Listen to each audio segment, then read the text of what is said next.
Sir जो बात करें मनुवादी मनु स्मृति जो पुस्तक है उसको लेके आज हमारे देश में बहुत ज़्यादा विवाद चल रहा है। तो आप एक अच्छे राइटर हैं, आप ये बात हमें अच्छे से बता सकते हैं कि इसका क्या रीजन है, ऐसा क्या चीज़ है मनुवाद में, ऐसा क्या लिखा मनु स्मृति में जिसको लेके हमारे देश में बहुत ज़्यादा विवाद हो रहा है। मनुवाद में एक ही वर्ग को, एक ही संप्रदाय का इतना उसका मंडन किया गया है, अतिशयोक्त कर मंडन किया गया है। और जो हमारा जैसे अगड़ा पिछड़ा हमारे दो वर्ग है, तो हमारा जो पिछड़ा वर्ग है उसके लिए उसमें बड़ी हे दृष्टि देखा। वैसे हमारे 4 वर्ण व्यवस्था है, जाति तो नहीं वर्ण व्यवस्था है, ब्राह्मण क्षत्रिय वैश्य शूद्र, तो सबके वर्ण के अनुसार ही कर्म उनका विभाजन है। तो इन्होंने जो है उसमें मनुवादी व्यवस्था में उन्होंने एक ही वर्ग को अपर वो किया गया है, जिसमें हमारे जो पिछड़ा वर्ग है, निम्न वर्ग है, उसकी उपेक्षा की गई है। अच्छा, हाँ, ये हमारे साथ वो नहीं हुआ। तो इसमें बाद में हमारे ज्योतिराव फूले और बड़े क्रांतिकारी हुए, ललाई सिंह वगैरह हुए। तो उन्होंने जब हमारे लोग के समाज के लोगों ने जब ये अपना पुस्तकों का अध्ययन किया और बड़ी मनीषियों ने किया बड़े, तो फिर क्रांतिकारी परिवर्तन आए।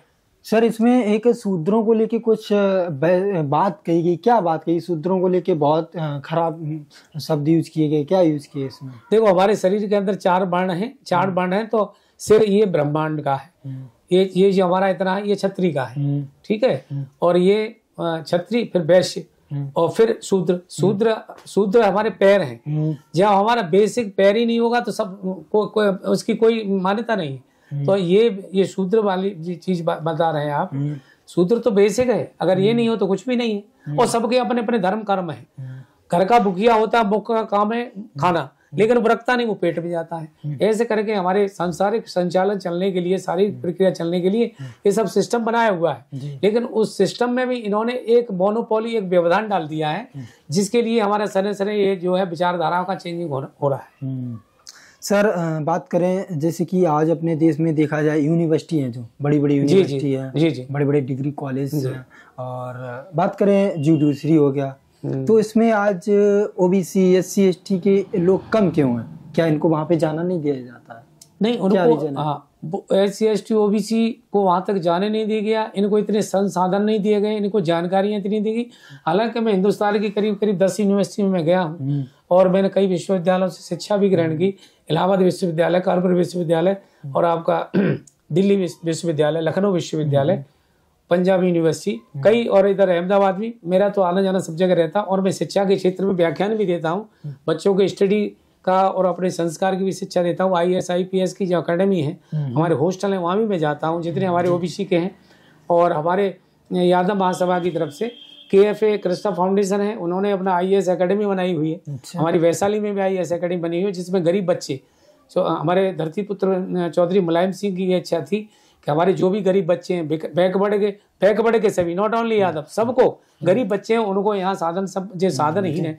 मैंने खुद बच्चों को रखा अपने यहाँ, मैंने अपने यहाँ कमरे में, अपने घर पे भी 6-6 महीने गरीब बच्चे हमारे फरुखाबाद मैनपुरी के, जिन्होंने पहली बार दिल्ली देखी। अच्छा, और IAS के प्रोग्राम में हम वहाँ थे, तो वो लोग मिले मुझे कि बाबूजी हम तो पहली बार दिल्ली आए। तो उनका कोई साधन नहीं था, साधन विहीन थे, फीस भी नहीं थी, रहने की जगह नहीं थी, मैंने अपने पास रखा। अच्छा। मैं कहने से ज्यादा मैं करने में विश्वास रखता हूँ। जैसे हमारे धरतीपुत्र मुलायम सिंह थे, करते ज्यादा थे, वही मेरा सिद्धांत रहा है और रहेगा।